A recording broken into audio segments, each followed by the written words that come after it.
নমস্কার। আজকে মঙ্গলের ট্রানজিট নিয়ে আপনাদের কিছু আলোচনা করব, তার উপর বেস করে কিছু কিছু জোডিয়াক সাইনে কোন কোন রাশির কি পজিটিভ এফেক্ট হয় সেটা নিয়ে আলোচনা করব। অলরেডি 27শে ডিসেম্বর এই 2023-এর 27 রাত 11:40 মঙ্গল বৃশ্চিক রাশি ছেড়ে ধনু রাশিতে প্রবেশ করেছে। তার প্রভাব কিন্তু 12টা রাশির উপরে কিন্তু পজিটিভ আর নেগেটিভ পড়বে।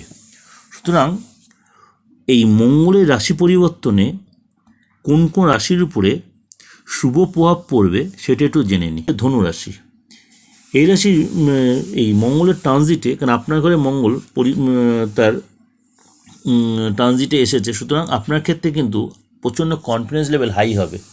লোকের সাথে যথেষ্ট আপনার ভালো ভালো লোকের সাথে যথেষ্ট আপনার যোগাযোগ হবে এবং অবিবাহিত যারা তারা কিন্তু এই মঙ্গলের গোচরে একটা পজিটিভ কোনো বিয়ের আলোচনা হতে পারে বা কারোর কাছ থেকে কোনো প্রেমের প্রস্তাব পেতে পারেন।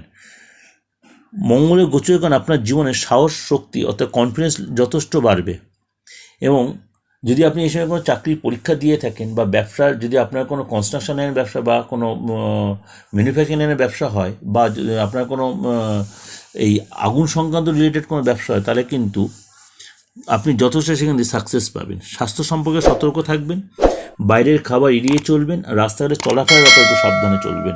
আর আননেসে লোকের কোনো তর্ক ভিতরে জড়াবেন না, উটকো তর্ক করবেন, তাহলে কিন্তু একটা অশান্তির পরিবেশ তৈরি হতে পারে।